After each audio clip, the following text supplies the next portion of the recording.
So a prenuptial agreement is a document that parties will enter into prior to marriage, and it is to sort out, hopefully, how their assets will be divided if they do get divorced in the future.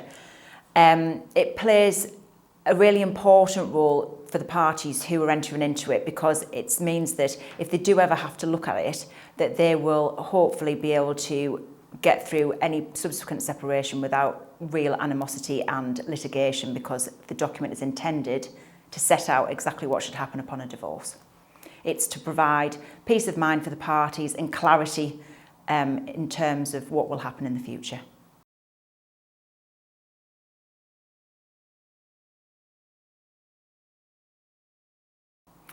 I think everyone can consider a prenup. It certainly won't be for everybody, but it can be for everybody. I think the perception in the wider public will be that it's for celebrities and people who are really wealthy. That's certainly not the case, and not my experience recently. I have done more prenups in the last 2 years of my career than I ever have done before. They are becoming more and more prevalent. And that's because people are getting married perhaps later in life. They've been married before, they've got wealth that they want to ensure is passed to their children of their first marriage, rather than all of it going to, well, sorry, not all of it, 50% of it going to their new spouse. You do also get the possibly more tricky situation where a parent wants their son or daughter to enter into prenup to preserve the family wealth. So there are all sorts of different situations in which they can be used. You also get parties who just want some certainty. They don't necessarily have a great deal now, but they want certainty so they don't have to go through litigation.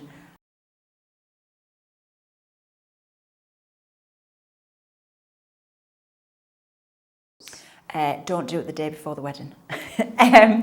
They need to seek legal advice early on, and they have to have a solicitor. If they want it to be upheld, a solicitor should sign a legal certificate at the end of the document to say they've been advised. There needs to be financial disclosure. It doesn't need to be reams and reams of documentation. There needs to be an understanding, though, of what each party has, and that will also be recorded in the document. The parties need to have time to be able to investigate that financial position of the other party should they want to, and it should be done at least 28 days before the wedding. It should be signed within that timescale.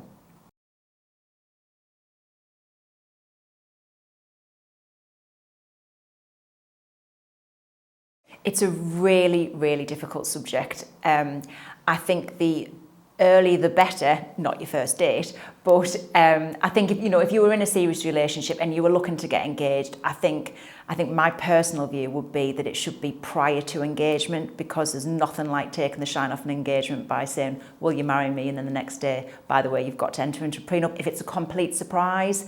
So I think most people will have had the discussion before the engagement, or have a bit of an idea that that's what might be expected.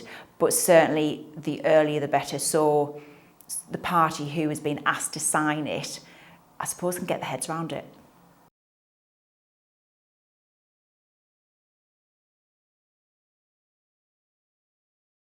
Jones Myers, we've got so much experience of having done them. We understand that, okay, it is a commercial agreement because it's about money, but it's so emotive. And it's about getting alongside your client step by step, and also dealing with it as quickly as you can, because I'm very aware that parties don't want to be thinking about signing a prenup but trying to organise the wedding and getting excited about the wedding. So it's about dealing with it as soon as you can, as soon as you get your client on board, and everybody knowing what timescales they want to work to ensure that, obviously, not only from a legal perspective that it stands up, but also from a client's perspective that they know what they've entered into, that they have time to think about it, ask any questions they need to, and then sign it, put it in the back of the drawer, hope they never have to see it again, and get married and enjoy themselves.